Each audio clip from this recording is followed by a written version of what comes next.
Hello everyone, मैं कमलेश्वर शर्मा आप सभी का अपने यूट्यूब चैनल पर स्वागत करता हूं। आज मैं आपके साथ शेयर करूंगा class 10th English medium students के लिए मैथमेटिक्स में unit 8 application of similar triangles part 22। इससे पहले हमने पार्ट 21 सोल्व कर लिए हैं, तो आशा करता हूं कि वो सभी पार्ट्स वो सभी वीडियोज़ आपने अच्छी तरह से देखे होंगे और उनमें जो भी क्वेश्चंस जो भी थ्योरम्स मैंने शेयर की हैं वो आपने अच्छी तरह से समझ लिए होंगे। और यदि आपने नहीं समझी है, नहीं देखे हैं, तो आप उन्हें प्लीज़ देखें और इनका फ़ायदा उठाएं इस लॉकडाउन पीरियड में। तो जैसा कि आपको पता है कि मैं हर रोज़ 2 वीडियो शेयर करता हूं, एक इंग्लिश मीडियम स्टूडेंट्स के लिए और हिंदी मीडियम स्टूडेंट्स के लिए। तो ये वीडियो है इंग्लिश मीडियम स्टूडेंट्स के लिए, एक दिन क्लास 9th और एक दिन क्लास 10th। आज क्लास 10th की टर्न है, तो उसके लिए ये वीडियो है। इसका है part number 22 applications of similar triangles. आज इस वीडियो में मैं 2 क्वेश्चन आपके साथ शेयर करूंगा। ये दोनों ही क्वेश्चन बहुत ही इंपॉर्टेंट हैं।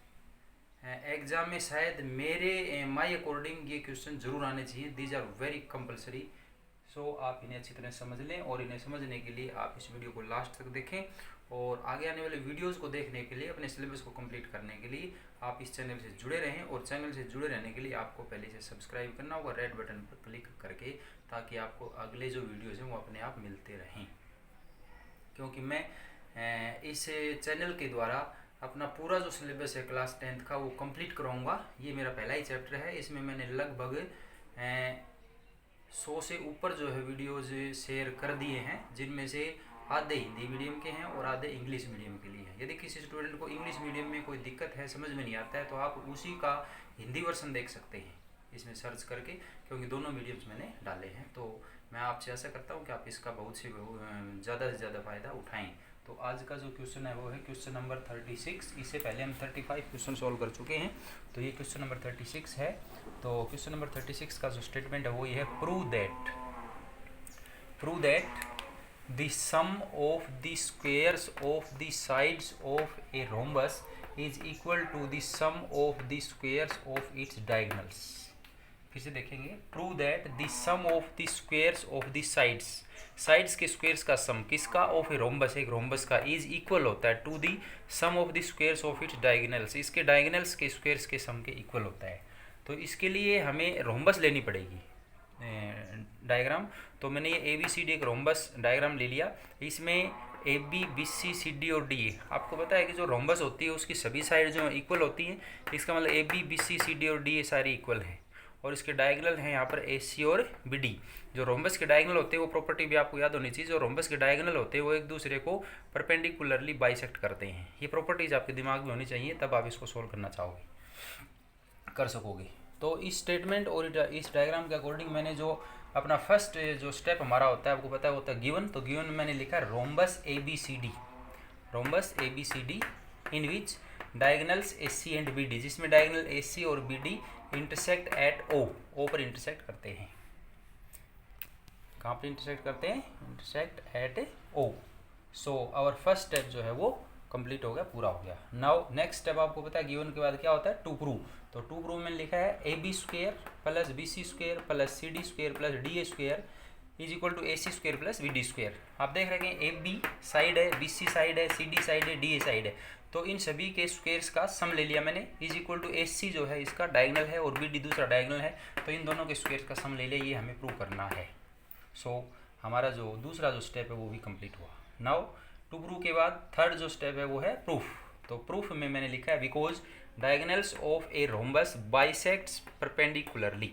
ये मैंने आपको पहले बता दिया था कि जो रोम्बस होती है उसके जो डायगोनल हैं वो एक दूसरे को बाइसेक्ट करते हैं परपेंडिकुलरली, मतलब बाइसेक्ट भी करते हैं और वहाँ पर परपेंडिकुलरली 90 डिग्री का एंगल बनाते हैं। मतलब क्या हुआ कि यहाँ ये जो AC है ये इसको ये BD O पर इंटरसेक्ट कर रहा है, तो इसमें OA और OC इक्वल हैं, OB और OD इक्वल हैं, और ये जो सारे एंगल बनते हैं ये सभी जो हैं वो 90 होते हैं। ये सारे के सारे 90 एंगल है, चारों के चारों। सो इसको मैंने लिखा है, so angle AOB this angle is equal to angle BOC is equal to angle COD is equal to angle DOA is equal to 90। ये सारे के सारे 90 हैं। And OA is equal to OC, ये भी लिख दिया मैंने, OA is equal to OC, AC के जो दोनों पार्ट हैं। And OB is equal to OD, ये क्योंकि बाइसेक्ट करते हैं इसलिए दोनों पार्ट इक्वल हो गई। अब हम देख रहे हैं ये जब चारों एंगल 90 हैं तो इसमें 4 ट्रायंगल बन के और चारों को चारों राइट एंगल ट्रायंगल बनेगी। तो आप इनमें से कोई एक ट्रायंगल ले सकते हैं। तो हमने ट्रायंगल लिए यहाँ पर ए ओ बी। तो मैंने यहाँ लिखा है so in right triangle A O B, in right triangle A O B right triangle है, यहाँ राइट एंगल है। सो इसमें ए बी जो है इसका हाइपोटेन्यूज है और ये ओ ए और ओ बी जो है अदर टू साइड्स हैं। तो इसमें यहाँ पर पाइथागोरस पर में लग जाएगी A B square is equal to O A square plus O B square. So A B square is equal to O A square plus O B square. ये कहाँ से आया है? पाइथागोरस का हमने इसमें यूज किया है, पाइथागोरस थ्योरम। ये प्रूफ यहाँ पर हमें देना होता है। अब आगे आप देखेंगे कि ये जो ओ ए है, ओ ए जो है ए सी का हाफ है। तो हम लिखेंगे O A is equal to A C by two and this O B is equal to B D by two. O B जो है बी डी का हाफ है, इसको बी डी बाई टू।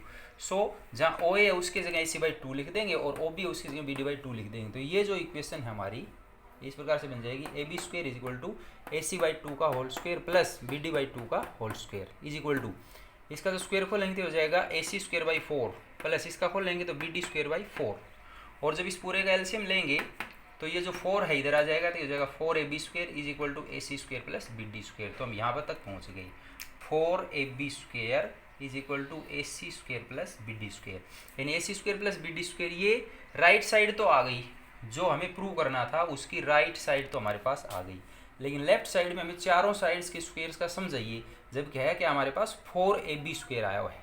तो हमें देखो आगे मैंने क्या लिखा, because A B is equal to B C is equal to C D is equal to D A. ये चारों साइड इक्वल होती हैं। क्यों? ये मैंने आपको पहले बताया था शुरू में कि जो रोम्बस होती है उसकी सभी साइड जो इक्वल होती हैं। तो इसका रीजन लिख दिया हमने, साइड्स ऑफ ए रोम्बस।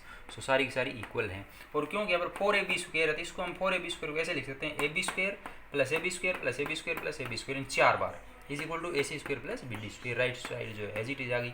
अब क्योंकि ए बी सारी साइड है और सारी साइड आपस में इक्वल होते हैं, इनको हम बदल सकते हैं।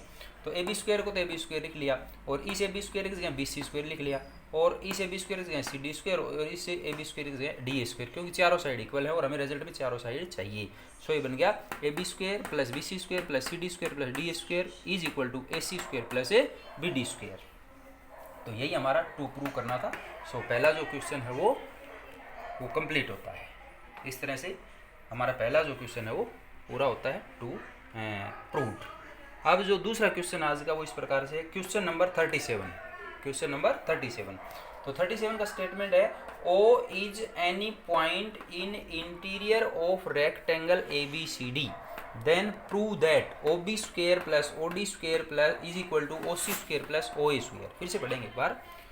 ओ is any point in interior of rectangle A B C D rectangle है, उसके इंटीरियर में ओ कोई पॉइंट है तो हमें प्रूव करना है O B square plus O D square is equal to O C square plus O A square. तो इस स्टेटमेंट के अकॉर्डिंग मैंने डायग्राम बना लिया। ए बी सी डी हमने रेक्टेंगल ले ली और रेक्टेंगल में आपको पता है कि ऑपोजिट साइड इक्वल होती हैं। तो A B is equal to C D and A D is equal to B C और सारे जो एंगल हैं वो 90 होते हैं। तो इसके अकॉर्डिंग मैंने रेक्टेंगल बनाई है। अब इसमें हमें इस स्टेटमेंट को पढ़ करके डायग्राम को देख करके जो फर्स्ट जो स्टेप है वो हमारा है गिवन। तो गिवन में मैंने लिखा है O is any point in interior of rectangle A B C D जो रेक्टेंगल है उसके इंटीरियर में मैंने यहाँ ओ ये पॉइंट ले लिया है। अब टू प्रूव क्या करना है, जो सेकंड पॉइंट है हमारा, सेकंड जो स्टेप है वो है O B square plus O D square is equal to O C square plus O A square. O B square plus O D square, ये ओ बी है, प्लस ओ डी ए है square is equal to O C square plus O square, O C A है और O ए है square है। सो इनको देखते हुए टू प्रो को जो नेक्स्ट जो स्टेप बनता है वो हमारा कंस्ट्रक्शन है। तो कंस्ट्रक्शन में लिखा join O A O B O C and O D, क्योंकि हमें O B square O D square O C square O A square चाहिए तो इन्हें ज्वाइन करना पड़ेगा। सो मैंने लिखा है so join O A O B O C and O D. तो ओ ए को ज्वाइन करवा दिया, ओ बी को ज्वाइन करा दिया, ओ सी को ज्वाइन करवा दिया, ओ डी को ज्वाइन करवा दिया। आगे लिखा है कंस्ट्रक्शन में draw E F parallel C B. ये जो ई एफ है ये सी बी के पैरेलल मैंने एक लाइन ड्रॉ कर ली थ्रो ओ, जो कि कहाँ से जाती है, ओ से पास होती है। तो आप देख रहे हैं ये यहाँ पर ओ पॉइंट है और ये ई एफ है और ये बी सी आपस में पैरेलल है। तो क्योंकि बी सी और ए डी भी पैरेलल होते हैं, तीनों आपस में पैरेलल हो गई। तो ये जो हमारा थर्ड स्टेप है कंस्ट्रक्शन वो भी पूरा होता है। नाउ लास्ट और फाइनल स्टेप है प्रूफ। तो प्रूफ मैंने लिखा है in right triangle O E C and right triangle O F B. O E C और ओ एफ बी कहाँ है, देखेंगे डायग्राम में। ओ ई सी ये है, ओ ई सी ये राइट रेक्टेंगल राइट है। राइट क्यों है, राइट ट्राइंगल क्यों है, क्योंकि इसमें ये एंगल 90 होता है, सी एंगल, और क्योंकि ये इसके पैरेलल है तो ये एंगल जो है ये भी 90 है, इसलिए राइट ट्राइंगल है। और दूसरी ओ एफ बी, तो ओ एफ बी ये वाली है, क्योंकि इसमें ये एंगल 90 है और ये पैरेलल है, तो ये एंगल भी जो है वो 90 है, तो ये ओ एफ बी भी जो है वो राइट ट्राइंगल है। तो ये दोनों राइट एंगल ट्राइंगल हैं। तो राइट एंगल ट्राइंगल है तो इसमें क्या लिखा है मैंने, देखेंगे आप, इन ट्राइंगल ओ ई सी में ये जो ओ सी है ये इसका हाइपोटेन्यूज है, तो O C square is equal to O E square plus E C square. O E ये होगी साइड और ई सी ये अदर टू साइड्स होगी, इन दोनों का square. And in triangle O F B में इसमें ओ बी जो है हाइपोटेन्यूज है, तो O B square is equal to O F square plus F B square. और ये कहाँ से आया है, ये भी पाइथागोरस थ्योरम से आया है। ये आपको यहाँ पर प्रूफ मैंने लिख दिया है। अब आगे मैंने लिखा है, नाउ आगे, in right triangle O E D and right triangle O F A, O E D and O F A. तो ओ ई डी कहाँ है, देखेंगे आप, ओ ई डी ये राइट ट्राइंगल है एंड ओ एफ ए ये है। ये दोनों क्यों हैं, क्योंकि जब ये 90 है तो ये भी 90 है, क्योंकि दोनों लीनियर पेयर हैं, और ये भी कितना है 90 है, तो इस तरह से ये दोनों भी राइट ट्राइंगल हैं। तो इनमें भी पाइथागोरस प्रमेय लगेगी। सो ओ ई डी में आप देखेंगे, ओ ई डी में ये जो ओ डी है ये हाइपोटेन्यूज है, और ओ एफ ए में ओ ए जो है वो हाइपोटेन्यूज है। तो क्या बन जाएगा, O D square is equal to O E square plus E D square, O D square is equal to O E square plus E D square, ये अदर टू साइड्स होगी, इज इक्वल टू अगले में and O A square, ये ओ ए है इस triangle में, O A square is equal to O F square plus F A square, O F square plus F A square. तो इसमें भी यही रीजन आएगा, क्या, पाइथागोरस थ्योरम।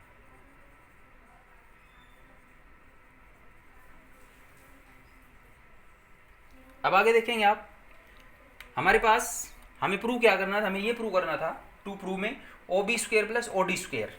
तो ओ बी स्क्वेयर जो है ये यहाँ है हमारे पास, ओ बी स्क्वेयर, और ओ डी स्क्वेयर यहाँ है, तो इन दोनों को ऐड कर देंगे, O B square plus O D square, यहाँ मैंने लिखा है O B square plus O D square. तो ओ बी स्क्वेयर की जगह ओ बी स्क्वेयर की वैल्यू है O F square plus F B square, ये आ गया O F square plus F B square, और प्लस ओ डी स्क्वेयर, और ओ डी स्क्वेयर की वैल्यू थी O E square plus E D square, तो plus O E square plus E D square. तो ये इक्वेशन हमारे पास इस प्रकार से बन गई, O B square plus O D square is equal to O F square plus F B square plus O E square plus E D square. ये मैं थोड़ा सा यहाँ सेपरेट कर देता हूँ ताकि आपको अच्छी तरह दिखाई दे जाए, और इसको मैंने लिख दिया इक्वेशन नंबर 1। तो ये O B square plus O D square हमारे पास टू प्रूव की एल एच एस आ गई एक तरह से। अब आर एच एस में क्या था, ओ C square plus O A square. तो ओ सी स्क्वेयर हमारे पास कहाँ है, ये यहाँ है, ओ सी स्क्वेयर की वैल्यू ये रही, तो यहाँ मैंने लिखा है ओ सी स्क्वेयर, और ओ ए स्क्वेयर कहाँ है, ओ ए स्क्वेयर हमारे पास ये है इसकी वैल्यू, तो यहाँ लिख दिया मैंने ओ C square plus O A square L H S में। और आर एच एस में इनकी दोनों आर एच एस साइड है वो ऐड हो जाएंगी, तो ओ सी स्क्वेयर ये आ जाएगा O E square plus E C square, ये होगा O E square plus E C square, और ओ ए स्क्वेयर की जगह आ जाएगा O F square plus F A square, तो O F square plus F A square. तो ये बनेगी इक्वेशन 2, ये आप देख रहे हैं, O C square plus O A square is equal to O E square plus E C square plus O F square plus F A square, और ये इक्वेशन नंबर 2 हो गई।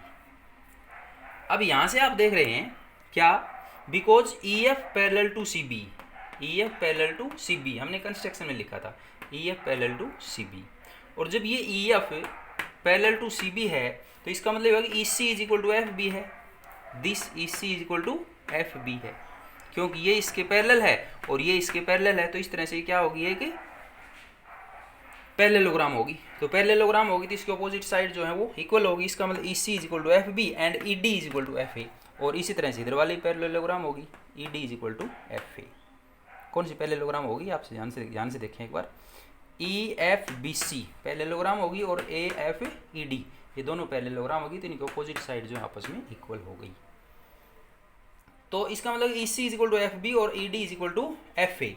तो आगे मैंने क्या लिखा, कंपेयरिंग इक्वेशन 1 एंड 2, जो इक्वेशन 1 और 2 है उन दोनों को कंपेयर करेंगे।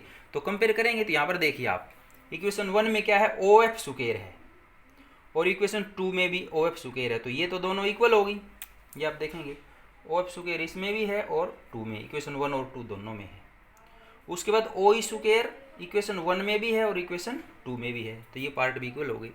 अब बच जाता है हमारे पास एफ बी स्क्वायर इक्वेशन 1 में, तो एफ बी कहाँ है देखेंगे हम डायग्राम में, एफ बी यहाँ है, एफ बी, तो एफ बी किसके इक्वल है, ई सी के इक्वल है, और ई सी कहाँ है आप देखेंगे इक्वेशन 2 में, इसका मतलब F B square is equal to E C square हो गया। अब एक पेयर और बच गया कौन सा, ई डी स्क्वायर, इक्वेशन 1 में ई डी स्क्वायर है और इक्वेशन 2 में क्या है, एफ ए स्क्वायर है, तो वो देखेंगे हम ई डी स्क्वायर, ई डी ये है और एफ ये है, ये भी ऑपोजिट इक्वल है जो कि हमने ये यहाँ लिखी हुई है। तो इस तरह से ये ई डी स्क्वायर और एफ स्क्वायर भी इक्वल हो, यानी जो 4 जो हमारे पार्ट्स हैं ये आपस में इक्वल हो गए दोनों इक्वेशंस के। इसका मतलब इक्वेशन 1 इज इक्वल टू 2। तो क्या लिखा हमने, comparing equation 1 and 2 we get, हम प्राप्त कर सकते हैं कि ये दोनों जो हैं इक्वल हैं, तो इक्वल हैं, तो ये O B square plus O D square, इसकी L H S is equal to, क्योंकि आर एच एस इक्वल होगी तो दोनों की एल एच एस इक्वल होगी, तो यहाँ हो गया O B square plus O D square is equal to O C square plus O A square, O B square plus O D square is equal to O C square plus O A square. और यही हमें prove करना था 2 group में, आप देख सकते हैं O B square plus O D square is equal to O C square plus O A square. तो ये क्वेश्चन बहुत ही इंपॉर्टेंट है, ये वाला भी और इससे ऊपर वाला भी, इन दोनों क्वेश्चंस को आप एग्जाम के लिए अच्छी तरह से तैयार कर लें। आज के लिए इस वीडियो में बस इतना ही। यदि आपको इस वीडियो में ये दोनों क्वेश्चन अच्छे लगे हैं और आपको वीडियो पसंद आया है तो आप इस वीडियो को लाइक करें, शेयर करें, और अपने सिलेबस को कंप्लीट करने के लिए मैं पूरा सिलेबस इसमें हर डे जो है वीडियो शेयर करूंगा, तो आपको इसका फ़ायदा उठाना है और अच्छे मार्क्स प्राप्त करने हैं, तो आप इस चैनल को रेड बटन पर क्लिक करके ज़रूर सब्सक्राइब कर लें। थैंक्स, धन्यवाद।